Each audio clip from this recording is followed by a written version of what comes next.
A San Francisco family asked us to help them expand an existing property near Lake Tahoe in the Sierra Nevada mountains. The site sits on a north-facing slope and looks down to the Martis Valley and up to Lookout Mountain through a natural screen of 100-year-old Jeffrey pine trees. In our world today, much of the built work is driven by visual appearance. Symbolic forms and arbitrary material deployment remind us of our history. Usually, these collages of comfort for the eye ignore their contexts that should affect the work in a tangible way. Wooden, furniture-like houses built in an ever-expanding migration to the wild lands that are at risk of fire appear to thumb their noses at the danger and the sun and the wind.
At CAMPout, comprehensive rigor and consistent deployment of materials based on building size decision-making instill a sense of calm and connection for the whole assemblage and ultimately the family. The material palette is derived from the surrounding context of basalt boulders and sugar pines that cover the forest floor with a mat of rust-colored pine needles. Glazing is limited at the exterior interface with the combustible surroundings and maximized in the courtyard, where the light and screen of the pine forest safely connects with the interior.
Dug into the slope, sleeping areas wrap a courtyard that earns privacy from neighbors.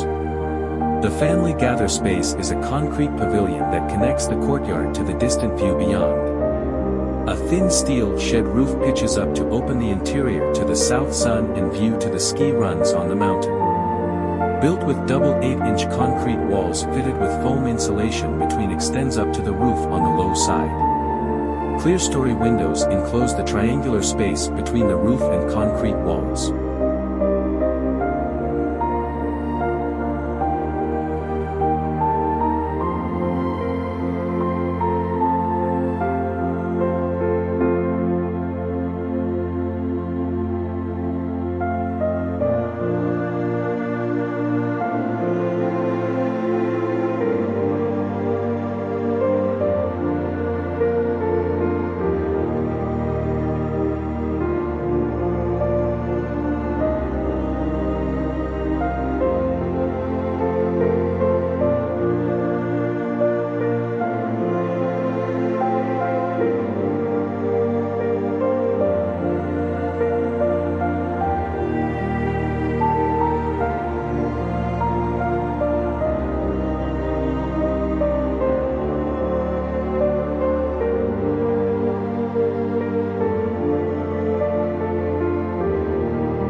concrete and steel sash-tempered windows form a fire-resistant barrier and secure a native cedar interior that is left unfinished. Basalt floors were chosen to reinforce the landscape that includes basalt boulders. Blackened steel casework associate with the exposed steel. A glazed access around the court connects the sleeping rooms and main pavilion to the courtyard and fire, much like a campsite. Furnishings share the same materials and tonal qualities, further reinforcing a quiet presence that allows the glowing landscape to resonate.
As climate change increases the incidence and magnitude of wildfire events and we continue to reach further into the wild landscape with development, we must enhance the construction systems and materials to withstand these disasters. Early consideration of these factors should be considered along with all other contextual attributes. The form can take on a protective posture. Materials can be non-combustible.